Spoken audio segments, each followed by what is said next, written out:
Big dogs, what's up? This is your host Ben, and welcome to another episode of Good Faith Gaming. Today, I am going to talk to you about games that need to come to Switch, in particular games from Super Nintendo, N64, GameCube. This is not going to include any of the big franchises like Mario, Zelda, Metroid, or Pokemon. It's going to be a smaller list. And I was planning on having just one of these, but the more games I think about, I had to split this into two videos because it got too big. So, without further ado, the first of these games is also, in my mind, the most obvious. People have been asking for it for years, and that is Chrono Trigger. This game has been absent from the Switch for its entire life, and now we're in Switch 2 territory and we still can't play it. I would love for this game to get the 2D HD treatment that many other of its peers have gotten, including Live Alive. It's frankly absurd that we can't play this game on modern hardware. It's not even on PlayStation or PS5. This was one of my favorite games growing up, and a lot of people consider this one of the best JRPGs of all time. And it would be really awesome if Square would at the very least put this on the Nintendo Switch Online service, and that wouldn't prevent them from releasing it as a remake later down the road. More people did experience this game. They did a remaster of Chrono Cross, and so there's not really a reason for this game to be held back. I don't know if this is a break in case of emergency situation where they're just sitting on it until they're about to go bankrupt. I don't know, but we need it. The second game on this list was brought to my attention by my buddy Jay, and this is The Adventures of Billy Bayou. Now, I never played this game, but just judging from videos, it looks like a fun beat 'em up. It looks like a mix between Double Dragon and Crocodile Dundee.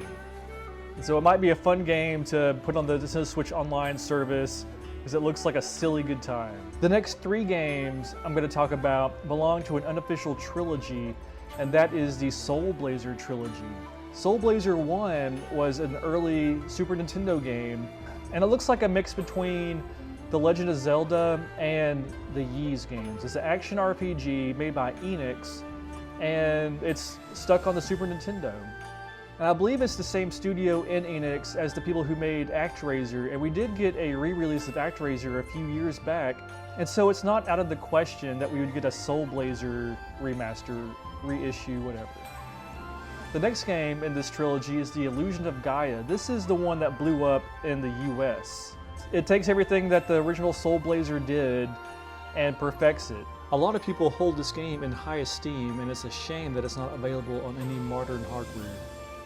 And the last game in this unofficial trilogy is Terranigma. This game came out at the very end of the Super Nintendo's lifespan. I guess they couldn't find a publisher or something. However, this game did come out in Japan and Europe, and so it'd be cool if us American patriots here could get a little taste of greatness. All right, the next game that needs a port to the Switch is Mother 3. This game has famously never been released in the United States. It is only a Japanese game. Kind of a case like Chrono Trigger, where are they just waiting for like an emergency to release this to the masses? There are unofficial translations and unofficial ways to play this game. I've never played it personally, but I would love for it to at least be available on the Switch. And as you know, it's a sequel to Earthbound, and I would really love for both of these games to get a remake treatment in the style of Link's Awakening on the Switch, because I think it would fit the tilt shift aesthetic very well. And so I would love to see both of these games get the Link's Awakening / Echoes of Wisdom treatment and to be brought to a new audience today. Okay, we're still in Super Nintendo territory, and the next Super Nintendo game that I would like to see brought forward to today is The Secret of Evermore. Now, I never played this game growing up, but it looks like it's in the vein of the Soul Blazer games, where it's an action RPG. This one's made by Square. I remember seeing the box art at Blockbuster back in the day, and so it should be brought forward to the Switch today. Okay, now we're breaking out of the NES era and going into the N64 era, and the first game in this is Beetle Adventure Racing. I know this game is not available on any platform today, and it's one of those games that is held in very high esteem. It was developed by Paradigm Entertainment and published by EA.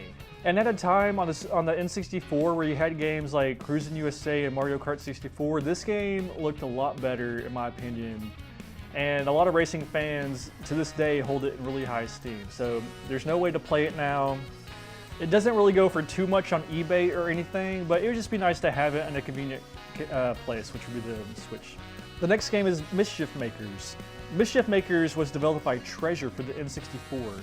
And this is another one of those long-lost classics that, you know, people in their childhood grew up playing, and there's no convenient way to play now. So Mischief Makers should also come to the Switch. Okay, the next N64 game that I want to see brought forward, and I can't believe it hasn't been yet, is Shadows of the Empire. In it, you play as a new character named Dash Rendar, and the story takes place in between episodes 5 and 6. And it mainly centers around you trying to rescue Han Solo, which we see at the beginning of episode 6. And I would love to see this game in particular get the Night Dive treatment. There have been several other Star Wars games for this era brought forward, and it's really shocking to me that Shadows of the Empire is still just stuck on the N64, because at least in my circles, this was everybody's favorite Star Wars game back in the day. Now this was an early N64 game that came out around Christmas of the first year that N64 was out. And so there's a lot of hype for it because there really weren't a lot of games to play back then. And so Shadows of the Empire came out, everybody was super hyped, it lived up to the hype. And you had like really awesome combat scenes. You know, you got to relive the Battle of Hoth and stuff, and there was no other game like this at its time. And this game actually went on to inspire other Star Wars games that I'll talk about here in a little bit. But Shadows of the Empire, it deserves a little love, and I would love to see, again, get the Night Dive treatment. Just make it look a little bit better, make the controls a little bit better, and bring it forward, please. That is it for the N64, and now it's on to GameCube. The first GameCube game that I would love to see brought forward to the Switch 2 would be Eternal Darkness. Now this game came out at the height of the Resident Evil and Silent Hill craze in the late 90s, early 2000s. And this game put a unique spin on the formula. In it, you walked around like your standard Resident Evil game, but this game had like a terror meter. And the more your character got spooked in the game, you could start hallucinating and seeing things in ways that would mess with the player. And it reminded me a lot of Kojima and how he would mess with the players in the Metal Gear Solid games, Metal Gear Solid 1 and 2.